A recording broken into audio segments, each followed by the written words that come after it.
Let me tell you, the air up at Blue Heron Point is usually the kind of quiet you feel in your bones, the kind that makes your heart slow down, the kind that's almost sacred after too many years in the city. But not that Tuesday morning.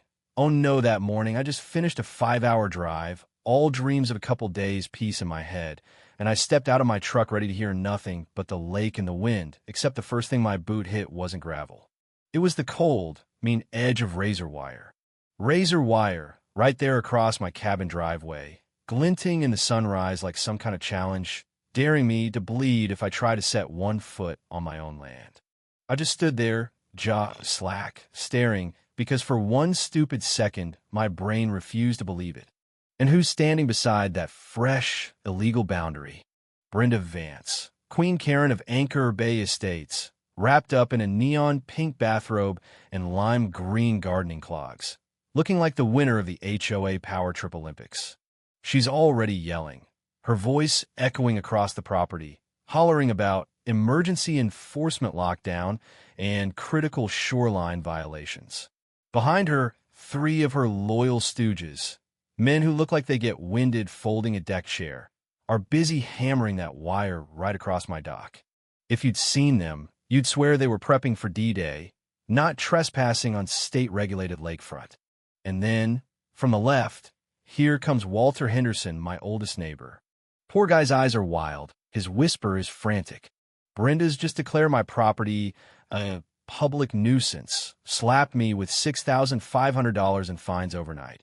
And apparently, if I even touch that wire, she's got the sheriff on speed dial.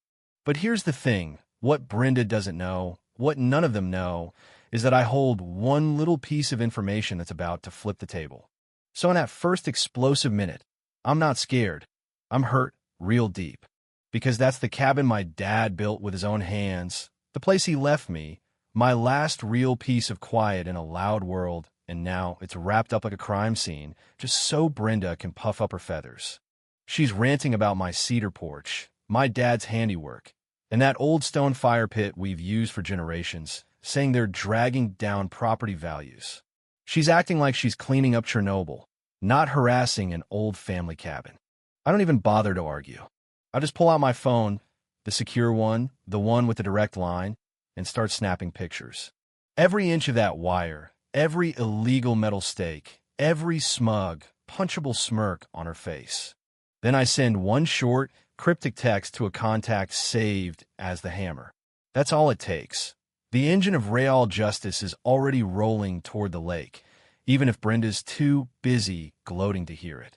If you've ever dealt with people drunk on their own tiny bit of power, you know what I mean? You just let them talk, give them enough rope to hang themselves, and man, Brenda was weaving a noose out of every word.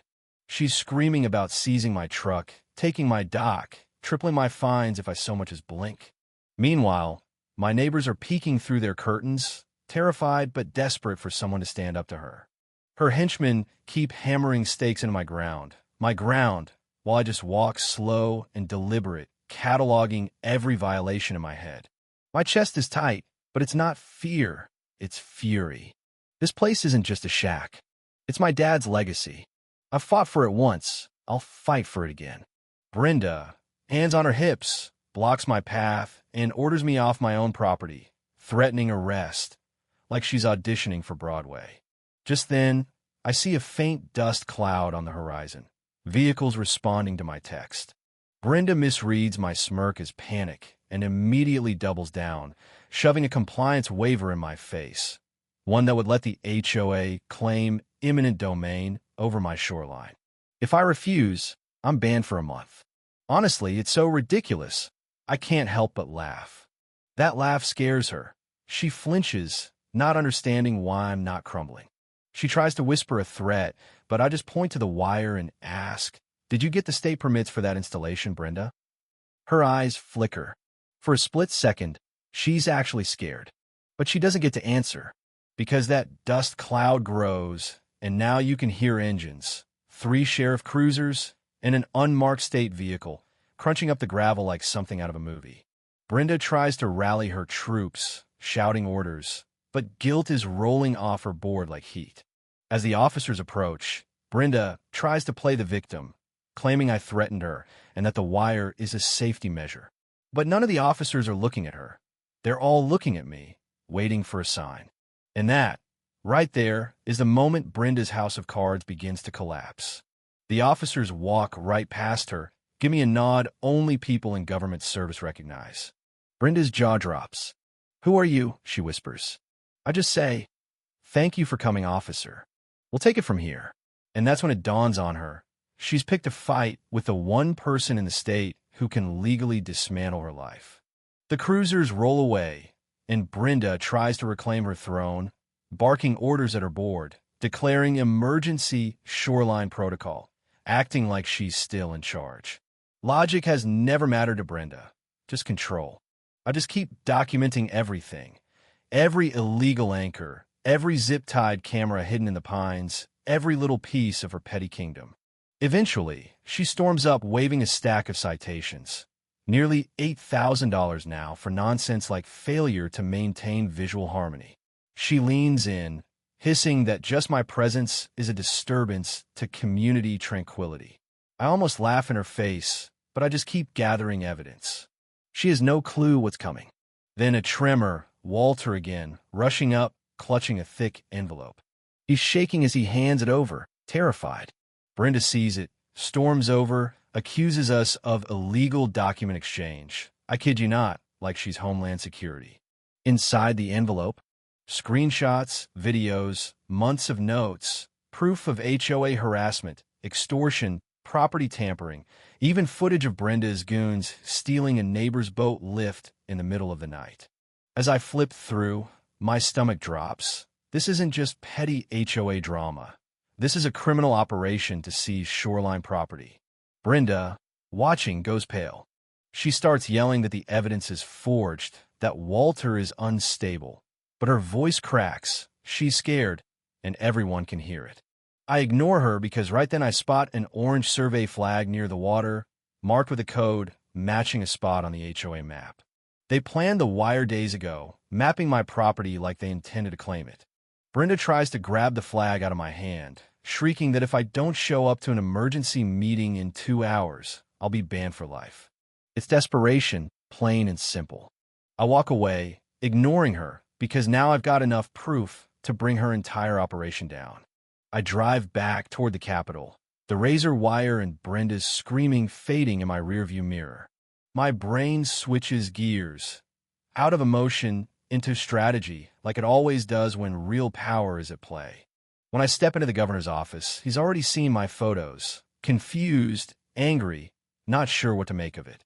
"Is this what it looks like, Ethan?" he asks. I lay it out for him, prosecutor style, the wire, the illegal cameras, the fines, the intimidation, Walter's evidence. The governor paces, muttering about how out of control these HOAs have gotten, how this is the perfect catalyst for reform. Within minutes, the office turns into a command center. Legal counsel, oversight director, state regulators, all at the table. I spread out the photos, every timestamp, every detail. The director demands names. The governor asks if the HOA has any idea who I am. I grin, because the most ironic part is they don't. They tried to bulldoze the one guy who signs off on every community regulation in the state. The governor just laughs, shaking his head. We outline charges: criminal trespass, data misuse, environmental fraud. The team starts drafting orders for a state inquiry. We're about to hit Anchor Bay with the full weight of the law. I tell them I'll be there, not as an official, just as the property owner. Brenda needs to see the consequences with her own eyes. The governor warns me to be careful, but I promise him I'm not giving Brenda the confrontation she wants. I've already changed the game. At dawn, the state vehicles roll into Blue Heron Point. I follow behind, low profile. Brenda's standing out front, sun hat, megaphone, yelling about unauthorized vehicles. But when she sees those official plates, her voice cracks. The investigators ignore her, stepping past her barricades like stepping over kids' toys. Brenda deflates as they document the razor wire, the cameras, everything. She starts shrieking, try to pin it all on her board. But one of her own cracks blurts out that Brenda ordered everything. The director tells her ice cold, She's not allowed to speak to me at all, cuts her off at the knees. And then it happens. Walter steps forward, envelope in hand, followed by half the neighborhood. People start shouting, showing evidence, years of frustration boiling over. The whole community rises up. Brenda tries to claim they're all lying, but nobody buys it. The investigators confirm they have more than enough. Within the week, the state freezes the HOA's assets, suspends operations, and launches a full audit. Turns out Brenda used HOA funds for vacations, home renovations, the works. And finally, the morning of the ruling, the sheriff's cars glide in silent. Brenda is escorted out in stunned silence, pale as the dawn, her little empire crumbling without a word. Nobody cheers. Nobody jeers. Just a long, grateful exhale, like a storm breaking after years of bad weather. State crews arrive, not to tear down, but to restore. I stand on my dock as they snip the last of the razor wire, the lake slowly reclaiming its peace. Neighbors come by with muffins, handshakes, invitations, small things that knit the place back together. That afternoon, the governor calls, says he's drafting a new state law, real reform to rein in HOAs, to protect folks from this kind of abuse.